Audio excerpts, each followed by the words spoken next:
안녕하세요. 민동필입니다. 자, 이제 지난 방송에서 제가 관찰의 중요성을 이야기를 했잖아요. 예, 그때 제가 이제 조금 남겨놓았던 이야기를 한마디만 덧붙이자고 한다면은 관찰의 대상에는 그 종류가 없습니다. 그러니까 어린아이들 같은 경우에는 사실 부모님들이 그 아이들로 하여금 관찰을 할 수 있는 그런 이 가이드를 해줄 수 있으면 좋지만 이제 뭐 이 고등학교 또는 이미 성인이 돼가는 분들이라면은 사실 누구의 도움을 받아가면서 관찰하는 방법을 익히기보다는 내 스스로 관찰을 해야지 되겠죠. 그게 뭐 다른 데서 시작되는 게 아니에요. 어떤 거냐면은 내가 만약에 이제 애인과 데이트를 한다. 그럼 애인이 입은 옷 또는 얼굴 생긴 모양 또는 머리카락이 돼 있는 것 가지고 이제 뭐죠? 장신구라 그러죠? 뭐 반지라든가 이런 것들이 있으면 그런 것들서부터 해가지고 내 애인에게서 보이는 모습들을 그대로 관찰을 해가면서 자세하게 하나씩 이 살펴볼 수 있는 그런 힘. 그게 이제 관찰을 하는 거거든요. 그 힘이 나중에 가면 뭐 제가 지금은 시험 문제에 대한 이야기만을 합니다. 그런데 실제로 제가 이야기할 때 공부는 시험뿐만이 아니 학교 공부뿐만이 아니라 모든 것에 적용이 된다고 그랬잖아요. 예를 들면 내가 뭐 이제 식당을 운영을 한다. 그러면 식당을 운영을 할 때 어떤 식으로 어떻게 운영을 하는지 이것도 관찰에서부터 시작이 되거든요. 손님들 들어오는 손님을 관찰을 하고 그 손님들에 대해서 어떻게 접근할지를 그 다음에 생각을 해야 되거든요. 관찰이 없으면 그냥 기계적으로 어서 오십시오. 예, 뭐 주문하시겠어요? 그 다음에 뭐 들어가고 예, 맛있게 드시고 있나요? 뭐 이렇게밖에는 할 수 있는 게 없거든요. 예. 근데 손님들의 이 행동이나 이런 것들을 관찰을 하면서 그걸 바탕으로 질문을 만들고 이런 것들이 실제로 공부를 했을 때만 가능한 접근법이라는 거죠. 예. 그러니까 이제 여러분들께서 그렇게 생각을 하시는데 어쨌든 제가 예를 드는 거는 학교 공부를 예를 가지고 예를 들 거예요. 그게 뭐냐면은 학교 공부에서 학생들이 어려워하는 부분들이 바로 이런 거라는 거죠. 글을 읽어도 거기에서 글을 자세한 것들 건너뛰면서 읽으니까 핵심 요소를 놓친다든가 수학 문제를 풀 때도 문제에 나와 있는데 거기에 어떤 요소들이 다 있거든요. 과학도 그렇고 그 요소들이 있는데 이 요소들을 건너뛰어 버리면서 그냥 내가 생각했던 그런 어떤 걸로 해석을 해서 아 이건 이거야 라고 하는 뭐 추측이죠. 예, 말 그대로 그냥 내 생각대로 해석하는. 그래서 이제 나는 알고 있다 또는 내가 나는 이것에 익숙하다 라고 하는 이것 안다 알고 있다. 예, 이게 공부의 가장 큰 걸림돌이라고 그랬죠. 그래서 공부를 시작을 할 때는 항상 내가 모른다로 이제 시작을 해야 되는데 그거는 이제 후에 공부에 대한 방법에 들어가면 제가 이제 구체적으로 설명을 드릴 거예요. 근데 어쨌든 이런 것들 때문에 내가 놓칠 수 있는 것들 그래서 그거를 해결할 수 있는 방법이 바로 관찰이라고 그랬잖아요. 그래서 자세하게 하나하나 뜯어보면서 관찰할 수 있는 능력을 키우는 것 이게 이제 공부의 시작이다라고 했습니다. 자, 그런데 일단 제가 여기서 빼먹은 게 있죠. 네, 이제 이번에는 사회 현상 그리고 분위기, 공부를 할 수 있는 분위기에 대한 이야기로 넘어갈 텐데 어쨌든 이 프로그램은요. 밴쿠버 중앙일보와 펀더드 제 회사가 함께 계획하고 제공하는 프로그램입니다. 자, 공부를 할 때 분위기가 왜 중요하냐, 환경이 왜 중요하냐. 제가 여기서 이제 환경을 일단 써놓고 시작할까요? 예. 환경이 중요한 이유는 무엇인가? 라고 하면 내가 공부가 앞서 방송에서도 말씀드렸지만 내가 공부를 스스로 할 수 있으면요. 사실 어떤 환경이든 상관이 없어요.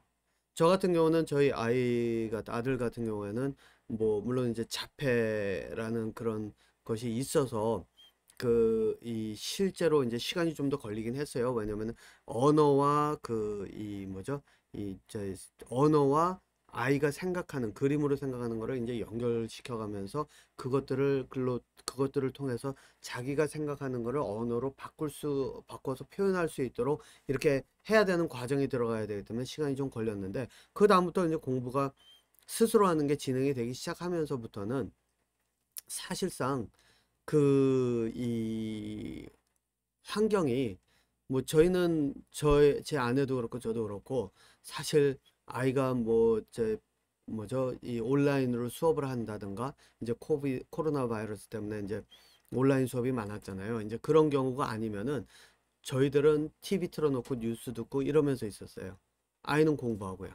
근데 아이가 또 그렇다고 해가지고 공부하면서 문 닫아놓고 헤드폰 쓰고 이렇게 했느냐? 아니에요. 문 활짝 열어놓고 밖에서 TV를 보든 말든 자기는 자기 공부했거든요. 네. 그래서 공부를 할 수 있는 방법을 익히기 시작하면 사실상 환경은, 환경은 영향을 미칠 요소가 좀 적습니다. 그런데 문제는 뭐냐면 공부를 시작할 때, 이때는 환경이 굉장히 중요하게 들어와요. 네. 자, 그러면은 환경을 어떤 식으로 조성을 해야 되느냐라고 하면 첫 번째는 바로 이거예요. 이 환경이라 그래가지고 여러분들 생각하실 때는 집에서 뭐 왜 제가 예전에 들었던 이야기들이 이게 있어요. 고3 학생이 있는 집에서는 뭐 숨도 제대로 못 쉰다라는 이야기가 나오죠. 사실 그 경우는 제가 뭐 이제 그 학생이 얼마나 예민한지는 모르겠지만 사실 그런 경우는 여러분들 이렇게 생각하시면 돼요. 그 공부하는 학생이 공부하는 방법을 익히지 못해서 스트레스가 잔뜩 받아 있기 때문에 스트레스를 잔뜩 받아 있다고 보시면 돼요. 그런데 문제는 뭐냐? 이 스트레스 있죠? 이게 뭐죠? 이건 감정이에요. 화가 나고 짜증도 나고 스트레스를 받아져 있고 예민하다는 얘기는 바로 그 감정이 예민하다는 뜻이에요. 그래서 많은 사람들이 이거를 좀 뭐라 그럴까? 좀 스트레스를 덜 받게 해주려고 이렇게 하는데 사실 문제는 뭐냐면 스트레스 받아 있잖아요. 공부를 아무리 해도 효과가 나기가 굉장히 어렵습니다. 왜냐? 공부라고 하는 거는 논리적 사고예요. 그래서 예를 들어서 이 수학을 할 때 뭐 복잡하게 뭐죠? 그 D T 뭐 데이터 같은 게 뭐가 있을까요?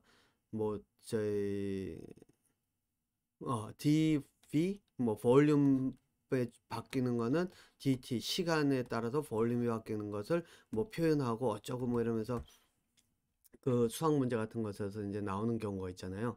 예, 이런 경우 여러분들 한번 생각해 보세요. 여기에 감정이 들어가야 되는가? 이런 문제를 풀 때는 논리적인 사고가 들어가야지 감정이 들어가면 안 되거든요. 그런데 스트레스를 받아 있다 이거는 이미 감정이 들어간 거예요. 그러면 어떻게 되는가? 공부를 할 때 이거를 풀려고 해도 스트레스를 더 받으면 더 받았지 이게 이 문제를 풀 수 있는 논리적 사고를 발휘하지를 못한다는 거예요. 그러니까 여러분들께서 이제 이런 경우가 딱 있어서 딱 앉았는데 내가 공부를 해야 되는데 스트레스를 받는다. 또는 내 아이들이 공부를 하려고 하는데 스트레스 받아서 머리 막 이렇게 쥐어짜고 이러고 있다. 그러면은 차라리 공부하는 거 접고 밖에 나가서 그냥 운동을 하든 뭐를 하든 한번 신나게 놀라고 하는 것이 오히려 그 사람으로부터 또는 내 자신이 공부를 할 수 있는 다시 준비를 하게 만드는 거예요. 그럴 때 쓰는 게 제가 앞서 연예인들이 그 연봉이 뭐 억대 몇 억, 뭐 몇백억 운동선수 이 얘기해서 이제 했는데 그럴 때 쓰는 게 바로 연예인들이나 운동선수들의 그런 어떤 이 퍼포먼스 같은 거를 보면서 그냥 스트레스 해소를 하고 오게 되는, 오면은 공부를 할 수 있는 그런 것들을 요소로 쓰는 거예요. 그래서 여러분들이 생각하실 때 이 연예인들이나 운동선수를 어떤 사람들은 많은 사람들이 이래요. 운동선수 연예인들을 거의 뭐 숭배하다시피 하면서 뭐 박수 쳐가면서 와 그러면서 뭐 팬이에요 그러면서 선물 공세도 펼치고 이거는 여러분들 이렇게 생각하시면 돼요. 아, 내가 연예인들의 그런 어떤 연예인들의 그런 어떤 모습 속에서는 내가 그냥 머리가 돌이구나. 예, 머리가 그냥 동물적인 본능에 휩싸여서 이 권력이나 명예나 인기를 가진 사람들의 끌려가는 그런 두뇌를 가지고 있거나 왜 이거는 동물의 사회에서 우두머리를 숭배하면서 내가 섬기는 우두머리를 숭배하면서 박수치고 환호하고 그 속에서 벗어나지 못하는 두뇌이기 때문에 이거는 동물의 두뇌예요. 사람의 두뇌가 아니라는 거예요. 예. 그러니까 여러분들께서 이제 공부를 할 때는 어떻게 해야 되냐면은 연예인들의 그런 어떤 퍼포먼스나 또는 그 운동선수들의 그런 어떤 경기나 이런 거를 보는 거는 내가 그 사람들이 하는 것을 보면서 내 스트레스를 해소하는 용도로, 그러니까 말 그대로 그 사람들은 도구라고 보시면 돼요.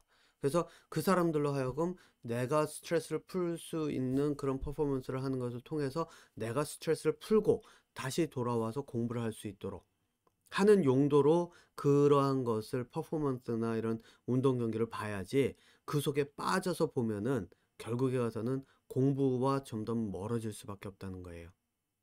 네. 그러니까 여러분들 이거는 그 확실하게 한번 생각을 하셔야 돼요. 그래서 제일 처음에 해야 되는 거는 뭐냐? 공부를 하기 전에 제일 먼저 해야 될 거는 환경을 조성을 해야 되는데, 환경을 조성할 때 어떤 환경을 조성하느냐? 바로 감정에 휩싸이지 않는 것. 그런데 이게 굉장히 어려워요. 화가 나면 이게 나는데 이걸 주체를 못 하겠고, 짜증이 나면 짜증이 나는데 이거를 어떻게 하면은 내 감정을 휩싸일 수가 있을까요? 감정에 휩싸이지 않을 수가 있을까요? 어렵죠. 네. 그래서 오는 것이 바로 스승의 선택이에요. 네.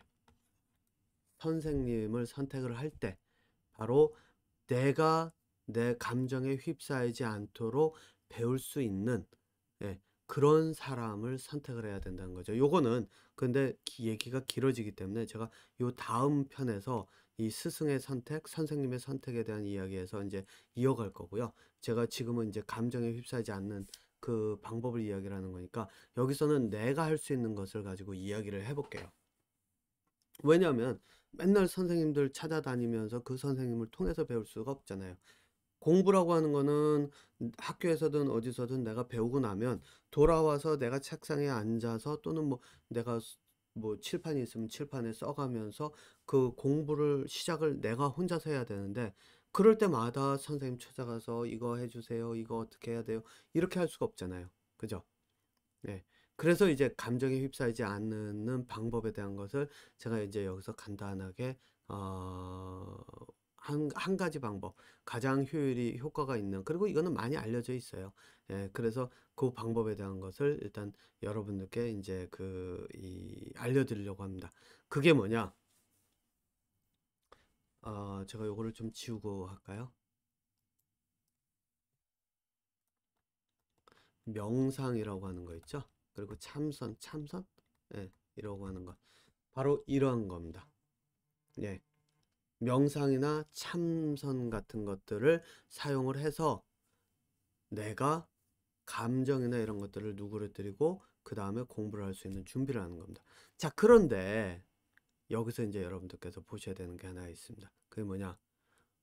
명상이나 참선을 여러분들 다 들어보셔서 이제 명상하는 곳 이런 곳에 가서 뭐 명상할 때는 이렇게 하고 저렇게 하고, 그 문제는 그렇게 하면 내 감정을 이렇게 좀 누그러뜨리고 그 감정을 다스려서 내가 공부를 할 수 있는 준비를 하는 것까지는 됩니다. 예, 실제로 도움이 안 된다는 얘기 아니에요. 도움이 돼요. 그리고 제가 뭐죠?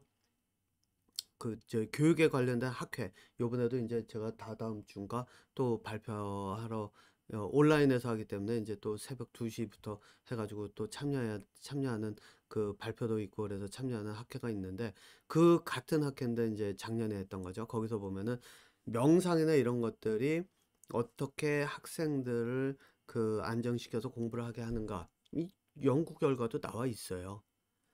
그런데 이제 저는 뭐라고 얘기를 하냐면, 이거를 그렇게만 사용하면은 효율이 뭐 조금 덜 하잖아요. 이걸 가지고 공부에 같이 쓰는 거예요.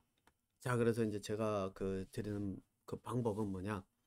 앉아서 명상을 하든 참선을 하든 이제 하는데, 일단 숨쉬기를, 요거는 이제 제가 영어로밖에 써놓은 게 없어서 이제 그런데, 숨쉬기를 하는데 명상이나 참선에서 하는 그 숨쉬기 이런 거를 저희 생각하기보다는 여러분들 이제 이 방법을 써보세요.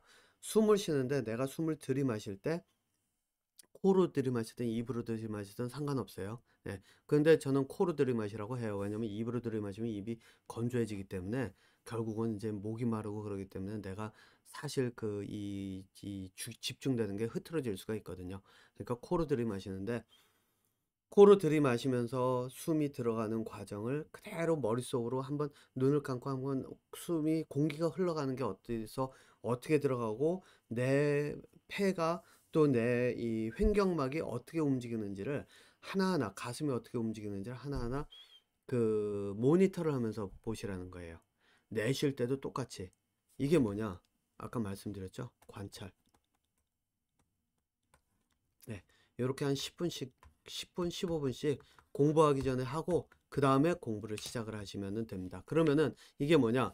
일단 감정을 누그러뜨리는 역할을 하죠. 거기다가 또 하나 중요한 게 뭐냐면 관찰이 들어가요. 왜? 아까가 아니죠. 지난 방송에서 말씀드렸죠. 관찰이라고 하는 것이 공부의 시작의 핵심이에요. 그러니까 두 가지가 두 마리의 토끼가 한꺼번에 들어가 있는 방법이라고 보시면 돼요. 거기다가 제가 숨쉬기에 대한 거를 코로나 바이러스에 대한 내용을 가지고 이야기를 할 때 했었는데 거기에 보면 숨 쉬는 방법까지 들어가 있어요. 그러면 이 숨 쉬는 방법까지 하면은 숨 쉬는 효율까지 늘릴 수 있기 때문에 세 마리의 토끼가 같이 들어갈 수 있다고 보시면 돼요. 근데 이제 요 숨쉬기에 대한 거는 사실 지금 제 유튜브에서 방송에서 한 적은 없고요. 나중에 뭐 할 수는 있을 거예요. 근데 제가 앞서 방송에서 말씀드린 있죠? 작년에 강의. 제가 요걸 지웠나요? 지웠네요. 예. 앞서 방송에서 제가 했던 작년의 강의라고 하는 그 부분. 제가 요 다음번에 이제 다시 광고를 하겠지만 거기에서 이제 숨쉬기에 대한 내용이나 이런 것들을 다룰 예정이니까 네, 궁금하시면은 이제 등록을 하셔가지고 거기서 들어보시면 좀 많은 생각과 이 삶에서 내 삶을 바꿔가는 그런 계기가 될 수 있을 거라고 봅니다. 자, 저는 요 다음 편에서 이 스승의 선택이라는 제목을 가지고 이제 다시 방송에서 찾아뵙도록 하겠습니다.